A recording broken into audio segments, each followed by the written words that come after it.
সালাম আলাইকুম ভাই লোক। রাশিয়ার শ্রমবাজারটা একটা সম্ভাবনাময় শ্রমবাজার বাংলাদেশিদের জন্য। রাশিয়াতে গেলে কি সত্যি সত্যি জোর করে আপনার যুদ্ধে পাঠিয়ে দেওয়া হয়? এটা আসলে কতটুকু সত্য যে রাশিয়াতে গেলে জোর করে যুদ্ধে পাঠিয়ে দেওয়া হয়? এই বিষয়টা নিয়ে আমি আজকে আপনাদের সামনে কথা বলবো। প্রথম কথা হচ্ছে, আপনার রাশিয়াতে গেলে জোর করে যুদ্ধে পাঠিয়ে দেওয়া হয় না। তার কারণ হচ্ছে রাশিয়াটা এমন একটা আপনার দেশ, এখানে আমেরিকা রাশিয়ার পিছনে সবসময় লেগে থাকে। রাশিয়া যদি মানবতা বিরোধী কোনো কাজ করে, তাহলে ইন্টারন্যাশনাল হিউম্যান রাইটস দিয়ে রাশিয়াকে একদম পুরা সাইজ করে দেওয়ার জন্য আপনার আমেরিকা বসে থাকবে। তো রাশিয়া অত অত মানে কাঁচা মাথা নিয়ে খেলে না যে থার্ড কান্ট্রির কোনো দেশের লোককে জোর জবরদস্তি যুদ্ধক্ষেত্রে পাঠিয়ে দিবে তাদের ইচ্ছের বিরুদ্ধে। তো এরই একটি প্রতিফলন আমি দেখাচ্ছি বাংলাদেশে। অনেকেই গিয়ে স্বইচ্ছে যুদ্ধে যুদ্ধে গিয়ে পরবর্তীতে বিপদে পড়ে যাওয়ার পরে পরবর্তীতে ব্লেম ক্লেম দেয়। আবার অনেকে কিন্তু মানব প্রচারের শিকার হয়, সেটা হচ্ছে যারা না জেনে আপনার ভুল পথে পা বাড়ায়। তারা অনেকে ম্যান পাওয়ার করা ছাড়া আপনার বিভিন্ন দেশ ঘুরিয়ে রাশিয়াতে পাঠায়, শুধুমাত্র বিভিন্ন লোভ দেখিয়ে আপনার ইয়ের জন্যই, যুদ্ধ করার জন্য। অনেকেই জানে না যে ওনাদেরকে যুদ্ধ করার জন্য পাঠাচ্ছে। অনেকে বলতেছে আর্মি ক্যাম্পে কাজ হবে, অথবা অনেকে বলতেছে যে মানে যে কোনো মানে আর্মিদের সেনাবাহিনী ক্যাম্প রিলেটেড কাজের কথা বলে বা ফ্যাক্টরির কথা বলে ওখানে পাঠিয়ে দিয়ে যুদ্ধক্ষেত্রে পাঠিয়ে দেয়। আর ওখানে যাওয়ার পরে অনেকেই নিজের মনের অজান্তে এগ্রিমেন্ট পেপার সাইন করে পরবর্তীতে যুদ্ধক্ষেত্রে যায়। এটা একটা দিক। আর আরেকটা দিক হচ্ছে, অনেকেই বেশিরভাগই আপনার অতি উৎসাহী হয়ে আপনার যাওয়ার পরে যখন দেখে যে নিজেদের পাশের লোকগুলা মারা যাচ্ছে, তখন মানে একসাথে যাওয়া লোকগুলা মারা যাচ্ছে, তখন শুভবুদ্ধি উদয় হয়। তখন মনে করে যে না, আমি তো আমার যে কোম্পানিতে বৈধ কাজের ভিসা নিয়ে গিয়েছিলাম ওখানেই ভালো ছিলাম, ওখানেই 70-80 হাজার 1 লাখ টাকা বেতন পাইতাম বা 50-60 হাজার টাকা বেতন পাইতাম। অতি লোভে এখানে আসছি, বা আমার কাজে আমার কষ্ট হচ্ছে বিদায় বা ঠান্ডা সহ্য হচ্ছে না বিদায় আমি অধিক টাকা আয় করার জন্য এখানে আসছি যুদ্ধক্ষেত্রে লোভে পড়ে। কিন্তু এখন তো দেখতেছি জীবনে যদি না থাকে তাহলে আমি টাকা দিয়ে কি করব। তো এরকমই কিছু কিছু ঘটনা ঘটতেছে। যেমন আপনার কিছু কিছু ভালো ভালো কোম্পানি, বড় বড় কোম্পানিতে যাওয়ার পরে অনেকেই 4 লাখ টাকা বেতন পাবে যুদ্ধে গেলে, বা 4 লাখ টাকার কম বেশি বেতন পাবে এক মাসে। আর কোম্পানিতে বেতন পাচ্ছে 50 হাজার থেকে 1 লাখ টাকা। একটা লোক যদি 4 লাখ টাকার অধিক বেতন পায় বা 4 লাখ টাকার কম বেশি বেতন পায় মাসে যুদ্ধ করার জন্য গেলে, পাশাপাশি আপনার যুদ্ধ শেষ হয়ে গেলে সে দেশের পাসপোর্ট পাবে এবং একটা আপনার যুদ্ধ যে অংশগ্রহণ করছে সে ভাতা পাবে পরবর্তী সময়গুলোতে। তো এই লোভে পড়ে অনেকে যায়। যাওয়ার পরে যখন দেখে যে সহযোদ্ধারা বা সহকর্মীরা মারা যাচ্ছে, তখন কিন্তু আপনার এই উল্টে যাচ্ছে। তো এটাই হচ্ছে কথা। যেমন এমনই একটা আমি তথ্য প্রমাণ আপনাদেরকে দেখাচ্ছি। কেন দেখাচ্ছি এটা? আমি তথ্য প্রমাণ দেখানোর উদ্দেশ্যটা হচ্ছে যে বাংলাদেশিরা অনেকে এই সম্ভাবনাময় শ্রমবাজারটিকে, বাংলাদেশের জন্য ইউরোপের সব শ্রমবাজার কিন্তু বন্ধ, বা অন্যান্য দেশের ম্যাক্সিমাম দেশের শ্রমবাজার বন্ধ। একটা সম্ভাবনাময় শ্রমবাজার হচ্ছে রাশিয়া। আর এই রাশিয়ার শ্রমবাজারটাই বিভিন্ন রিউমারের কারণে যারা অথেন্টিক কাজ করে, বৈধভাবে লিগ্যাল ভিসায় গিয়ে কাজ করবে, তারা কিন্তু আপনার ইয়ে করতে পারতেছে না। তারা অনেকেই কিন্তু মুখ ফিরিয়ে নিচ্ছে রাশিয়া শ্রমবাজার থেকে। তো এটা হচ্ছে, আপনারা যদি ভালোভাবে সরকারের নিয়ম নীতি মেনে যদি আপনারা ম্যান পাওয়ার করে যান, তাহলে আপনারা প্রতারিত হবেন না, আপনাদেরকে যুদ্ধক্ষেত্রে পাঠাবে না। আমি এটা অতটুকু আপনাদেরকে বলতে পারি। কারণ এখানে দেখেন, এই যে জে মোহন মিয়াজি, উনি কিন্তু যুদ্ধক্ষেত্রে গিয়েছে। দেখেন ওনার অনেক ভিডিও ভাইরাল হয়েছে এবং সংবাদ আপনার বাংলাদেশে অনেকগুলো নিউজ মিডিয়া কভার করছে। প্রকৃতপক্ষে উনি কিন্তু একটি বড় ধরনের কোম্পানিতে উনি গিয়েছিলেন কাজ করার জন্য।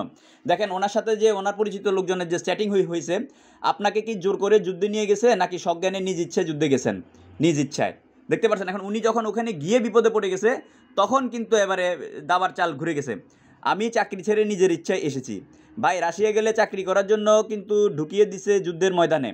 তো দেখেন এখানে উনি কি লিখছে, আমি চাকরি ছেড়ে নিজের ইচ্ছায় এসেছি।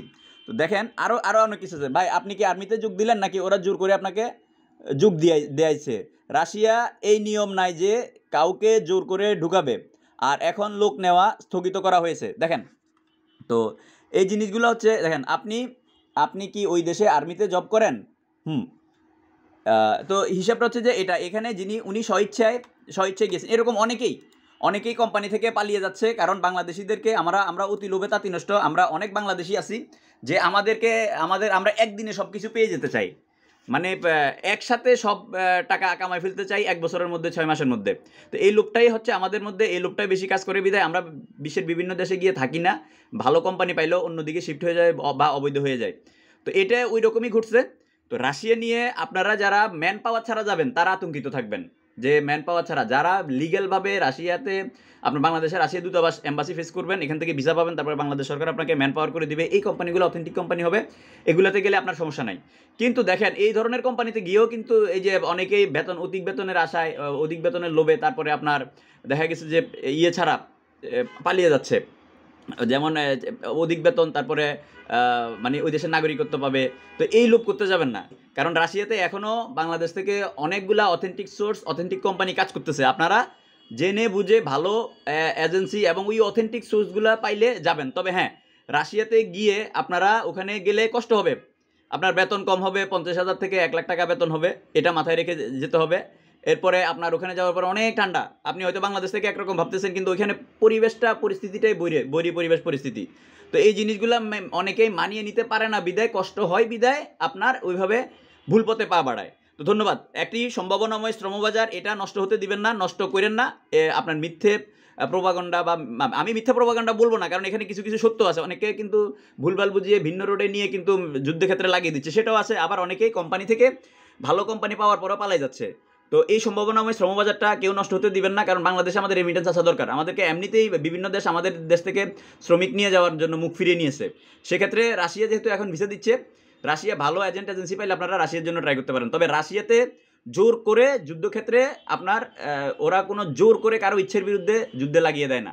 এটা স্বইচ্ছায় সজ্ঞানে কেউ স্বইচ্ছায় সিগনেচার করে ঢুকুক, আর হলো আপনার এজেন্টের প্রলোভনে বা এজেন্টের মিথ্যা আশ্বাসে আপনার যুদ্ধক্ষেত্রে যাওয়ার জন্য, অংশগ্রহণ করার জন্য আপনার চাকরিতে যোগ দেয়, এইভাবেই হচ্ছে। কিন্তু জোর করে কোনো হচ্ছে না, কারণ জোর করে যদি হয় তাহলে আমেরিকাই কিন্তু আন্তর্জাতিক মানবাধিকার সংস্থা দিয়ে রাশিয়াকে বটায় ফেলবে।